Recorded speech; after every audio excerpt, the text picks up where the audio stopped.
Nobody knows the trouble I've seen.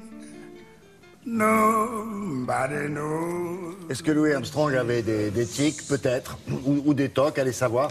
Parce que le premier livre dont on va vous parler, Olivia, c'est Tics et tocs des grands génies. Louis Armstrong en était un aussi. Louis Armstrong avait des tics Ah bon? et qui sont dans ce livre très amusant, Tics et tocs des grands génies. C'est un blogueur américain, Mason Currey, qui, pendant 1 an et demi, a fait une enquête sur la création. Comment les génies organisent leur emploi du temps pour créer. Avec une autre question, comment est-ce qu'on peut gagner sa vie et créer en même temps? Question qui, de toute époque, s'est posée pour tous les génies. Alors, on pense que c'est un peu superficiel, un peu un détail. Pas du tout, parce que ça raconte beaucoup à la fois sur les artistes et à la fois sur la création. La première chose qui m'a sauté aux yeux, quel est le point commun entre, j'ai choisi des génies que j'adore, Fellini, Victor Hugo, Hemingway, Goethe, Beethoven. J'ai pris une palette très très large.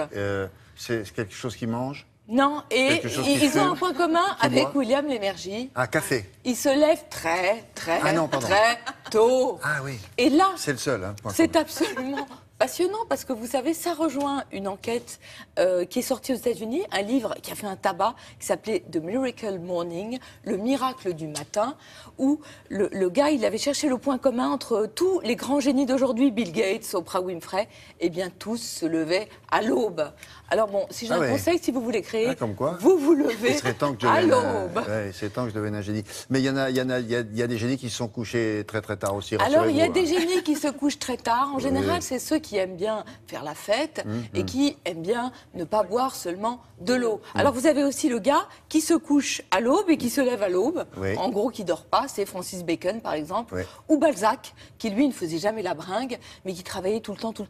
Il se levait à 1h du matin, il travaillait jusqu'à 8h du matin, il prenait un petit déjeuner, après il retravaillait jusqu'à 17h, il dînait et hop, il retravaillait. Et quelques litres de café. Exactement. Vous avez des tics et des tocs qui sont assez rigolos. Vous avez le danseur Georges Balanchine qui se levait à 6h du matin aussi, et lui, il ne pouvait pas travailler s'il n'avait pas fait son repassage. Eh oui. Un peu comme moi. Voilà, un peu comme vous. Vous avez David Lynch aussi qui va tous les jours dans la même cafétéria, qui prend tous les jours une glace au chocolat et 7 cafés sucrés. Il se fait une espèce de shoot de sucre. Et puis après, il médite. Enfin, le mec est un peu dingue, mais assez génial. Vous avez aussi ceux qui ne peuvent travailler que couchés, genre Truman Capote qui allait de son lit à son canapé. Sécher autrement. Et honnêtement, c'est à la fois très drôle et très instructif. Drôle et instructif aussi, Art et Pub, chez Palette de Mélanie Gentil. Art et Pub, vous savez, théoriquement, ce sont deux arts qui sont incompatibles, puisque l'art a plutôt le rôle d'interroger la société et d'être assez subversif, alors que la publicité, elle a plutôt le rôle d'accompagner la société et puis d'être audible pour le plus grand nombre. Eh bien non. Et d'être au service, parfois même, de la consommation, ce que ne fait pas l'art. Eh bien, on s'aperçoit qu'en fait, l'art et la pub ont une sorte de liaison dangereuse qui marche très bien. Soit parce que vous avez des artistes qui ont travaillé pour la pub. Alors vous en avez beaucoup. Vous avez, il y a très longtemps, vous avez Toulouse-Lautrec qui travaille pour le Moulin Rouge. Vous avez Sonia Delaunay qui fait des choses absolument magnifiques pour une marque d'alcool, puisqu'on n'a pas le droit de dire. Et vous avez une page géniale sur Dali.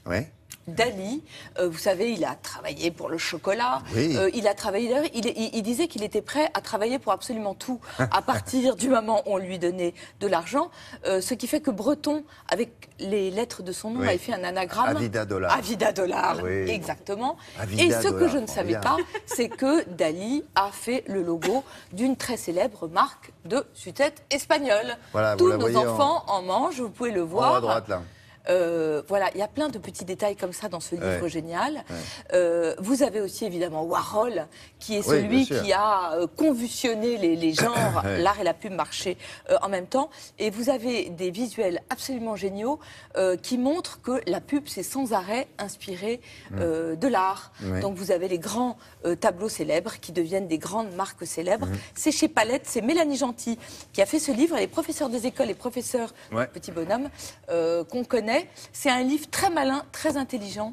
Ce qui prouve que la pub, quand c'est bien fait, c'est parfois de l'art. Elle n'a pas tort. Merci beaucoup, Olivia.